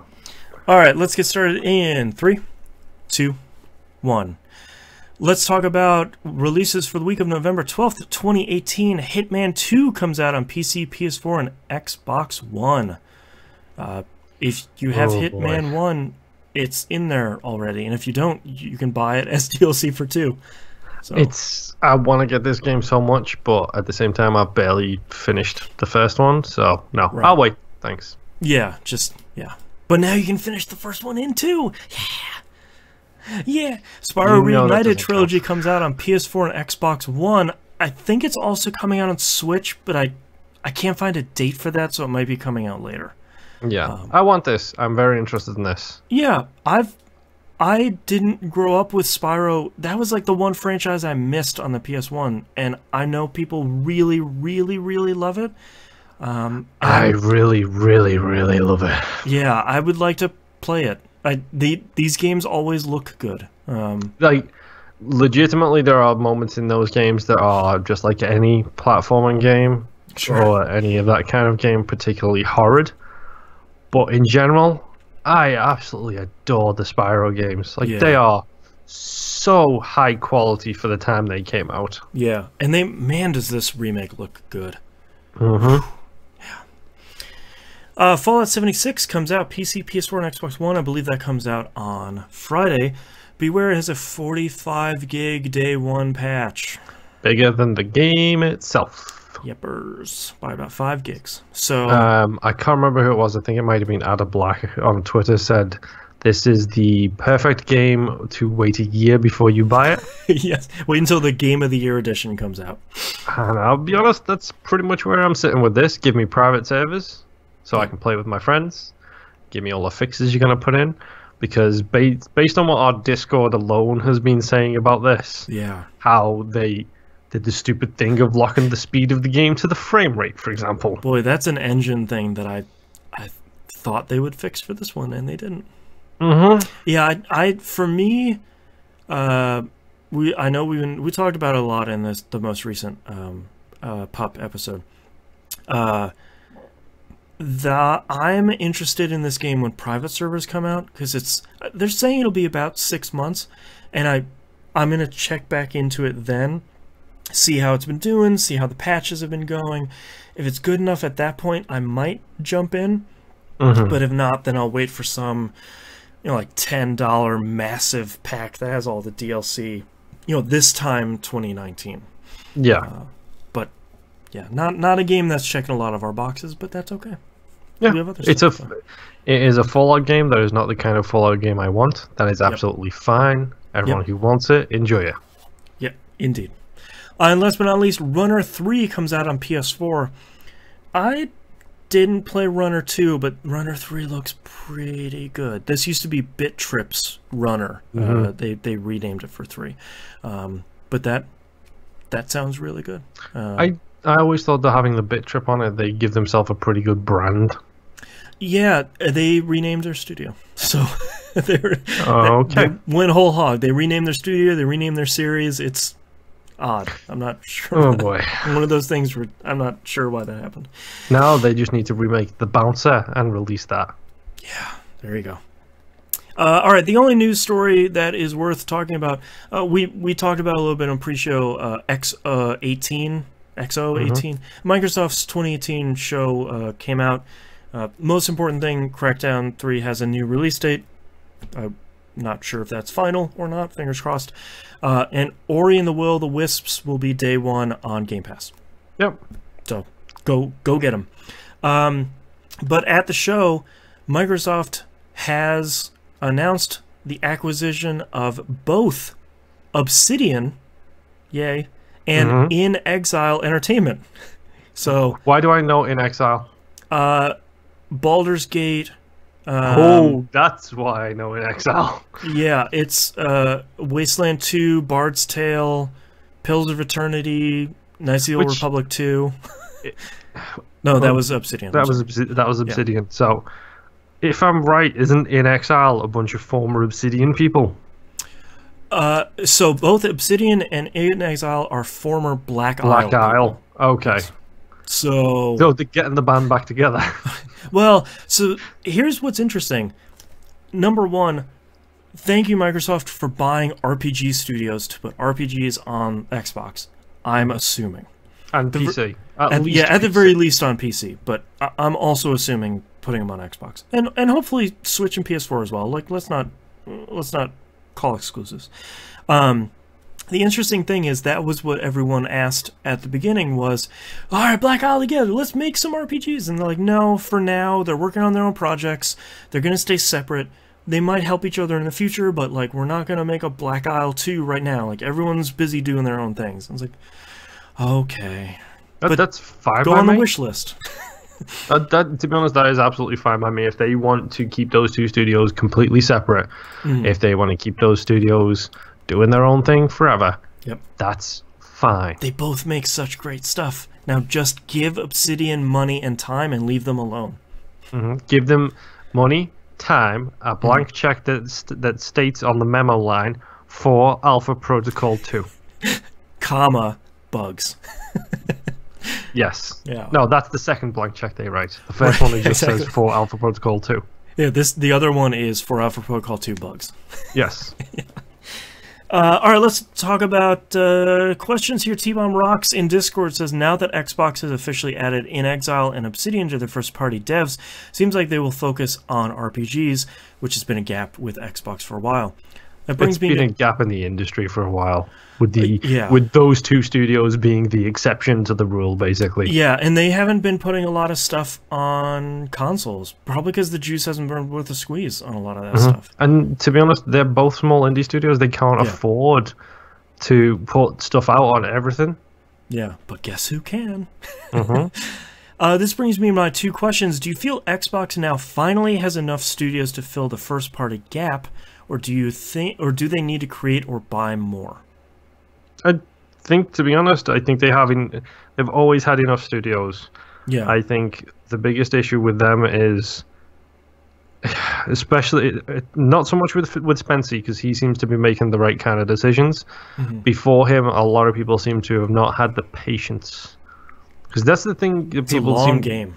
Yeah, people will hear these purchases and think, this is great. You know, Microsoft has announced in the past 18 months, or even the past less than 8, 5 new studios they've bought? Yeah, including these two, they've bought 5 or 6, and they created a new one. They announced it at E3. I don't remember what the studio is called, but they created that new one. So they have just a ton of studios now. Yeah, I think the biggest thing that people need to have is patience. Because you don't get a God of War, you don't get a Spider-Man by buying a studio and waiting a year. Yeah. You get these games by buying a studio and then waiting 5 years and 6 years. Right. They might not come out until the next gen of hardware, and that's okay. Yeah. His second question is, do you think the 2 new studios will make a sequel to one of their existing franchises, or will they create something new? I want Alpha Protocol 2. That's all I want, but you know full well that the only people still working at that studio are the isometric RPG devs. Well, I think if I was in Microsoft's shoes, I'd do both. Because you want... I feel like nowadays you want both your platform exclusives, and platform in this instance is Xbox and PC. And I think you also want your multi-platform games. You want Bard's Tale 4 to come out on Switch. And you want as many of these isometric RPGs to come out everywhere, because you're going to make a bunch of money on all the platforms. But you also need to say, hey, look, the guys that made Fallout, the real Fallout, they have a brand new game, and that's only on Xbox. You know, like, you still want that cachet, because you still want the Fallout 2 people and the Wasteland people to come back somewhere. Yeah. Here is my question. Okay. Do you get these studios helping each other in different aspects? Do we get a Sleeping Dogs from this at some point, where you have the dream team? 343 Studios, they make really good engines. From everything I've seen with Halo games, I haven't played 5, but 4 was, and say what you want about the gameplay, that engine, that tech was incredible for Halo 4. Considering it was the end-of-life 360 game, that game still looks incredible. Yeah. Then they might struggle with writing. In that case, you get 2 jobbers from Obsidian to come over and spend a month embedded with the 343 people to help them, you know, touch up the script. I feel like it's in your best interest to do just that. You know, I feel like you want to have a whole suite of teams that can help other games be the best they can be. Mechanical Beacon Chat says, I'm cautious, remember what happened to Rare. I mean, I feel like you're not wrong to be cautious, but that was I feel like that was an older ownership. That was old management of Microsoft, and I feel like you said, Spencer now is, whether you liked Sea of Thieves or not, they put out a game and they are continuing to support it. That's more than Rare has done in the last decade. And not even to mention that, but Sea of Thieves is full of the charm of Rare, which is something you can't say about a lot of the stuff that they've done, because it's something we all need to take into account as well, is it's not the same Rare that made the games that you love. Exactly, yeah. The same way the Obsidian, as much as I want to see an Alpha Protocol 2, it's not. I would be surprised if there was more than 5 people at that studio who worked on the first Alpha Protocol. Matt Rory's not there anymore. I know, he's left. He's gone to Giant Bomb. Yeah. You know. Yeah, I feel like you're right. I think you want as many teams helping as many other teams as you can. You know, that's a lot of these big publishers, and Sony and Microsoft and Nintendo do this too. A team is having problems with their engine on their game. They're going to send a strike team of engineers over that worked on, like the OS of the PS4, and they're going to help you guys out. You know, they're going to, I think it's in everybody's best interest to make that happen. I mean, it's the joke we always make, like, if it takes a Ubisoft village, then hopefully they can turn this into a Microsoft township, and, That's you know, everybody can do their own thing to help out. Right. Last question here from Maximus Prime. I'm absolutely in love with Battlefield 5 after playing the full version through EA Access, but I played the beta a few months back and thought the game was horrible. Being a huge Battlefield fan, was incredibly disappointed by what I played at the time. My question is, have you ever played a game in early access or in beta that you thought was horrible but ended up loving after playing in full release? If so, what games and why? Battlefield 3. Yeah, was it like that for you? Yeah, because Battlefield 3, they released a demo that was an actual beta. Like, it was labeled as a beta, but everyone assumed it was a demo. It wasn't. It was an actual beta. So there was a whole bunch of flack about that thing. And then at the end of the day, that game is one of the best Battlefields. Like, it's incredible. To be honest, my thing is I tend to stay away from this stuff. I avoid early accesses. I avoid betas. I bought Elite Dangerous Astroneer. My wife bought the Long Dark, all on early access on the Xbox One. And I barely touch these things until they come out onto the actual main releases, because I don't want to be disappointed by playing something. Well, and a lot of these early access games are so early that stuff is going to change so rapidly that unless you're playing it day in and day out, it's not going to it's going to be too huge of a change. I'm trying to think of the last like early access game that I played that wasn't like Destiny 2's beta, and I'm already going to buy that, so whatever. I don't know if I can really think. I feel like I keep avoiding these, but mostly accidentally, because they'll have like a network test over the weekend. I was like, oh, cool, I want to check this game out. I remember Wednesday of the next week where it's like, oh, yeah, that expired over the weekend. Okay, well, I missed that one. My socials right now are filled with Fallout 76 beta stuff, but I couldn't tell you when the next one of that was. I think it's actually ending like right now, but yeah, I've got too much stuff to do. I very almost swore then. I've got too much stuff to do. That's how serious game of the year is. Then spend, 15 hours waiting for something to download the full game, essentially. God, then load it up, play it, go through all the rigmarole of, this isn't the final game and all that stuff, to put 5 hours into a game that at the end of the day, it's not going to matter because none of my progress is going to carry forwards. Yeah, exactly. I when it comes to stuff like this, I tend to avoid it just because I prefer, in general, I know what I'm going to buy. Yeah. And I will buy that, and I will support whoever I can support that way. Put the time in on the final release. And then in 2 years, when I get around to the Giant Bomb quick look of these games, that's when I'll realize, oh, maybe I missed something there. Right. And then go back to it. I give you, this is the police. Right. Our best example. All right, that's our episode this week. Thank you very much, everyone, for listening. If you'd like to visit us, you can do so at tvgp.tv. Everywhere to find and follow us is on the right-hand side of the page. Don't forget, Massive Chalice is the Game Club game this month. And patreon.com/E1M1, the ones are numbers. You can follow us. Brand new episode of We Rogue Like It coming out. That's our brand new show. You get early access. You get exclusive Outcast episodes. That's going to be a real long episode this week. Yeah. So go check that out. Patreon.com/E1M1. Thank you very much, everyone, for listening, and we'll see you all next week. Bye.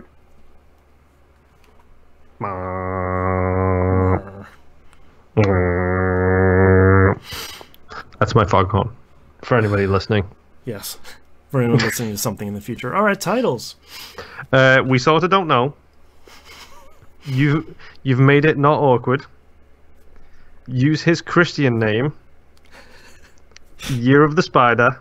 Right. Anime as hell. How much did you pay for it?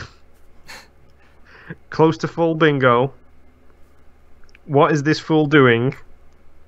I played some chill. One dude and his brother. And Microsoft Township. Oh, man. All right, one dude, parenthetically, and his brother. Chat, throw suggestions out now if you can. And Microsoft Township. All right, I have We Don't Know If We Like It. It's a little long. Yeah. A Reveal I Despise. Which that's got a really good flow. I don't like this. Just because you kept saying, like, I don't like this. You're doing this and I don't like it. It's Chris Evans. I don't like it. Yeah. I don't like it. Chess Math. Which I feel like we've had a title similar to before. 2019 Year of the Spider. Just so dumb. We Sorta Don't Know, Anime as Hell, Close to Full Bingo, One Dude and His Brother, and Microsoft Township. I really like A Reveal I Despise. Yeah, it's got a really good flow to it. Yeah, it's genuinely got a really good thing. It's real punchy.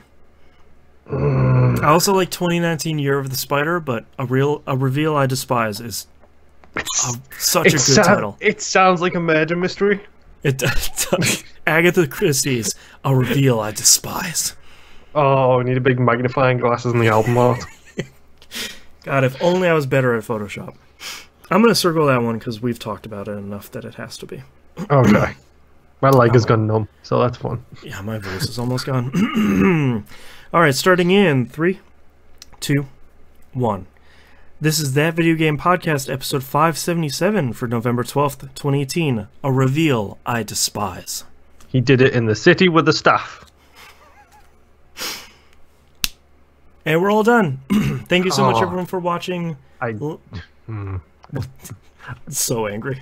Yeah, no joke. So angry, and I'm hoping. What you don't understand is literally when I started giggling to myself in the middle of trying to explain that, it was because I accidentally made a really good joke that no one's gonna get until they literally get to that point in the game.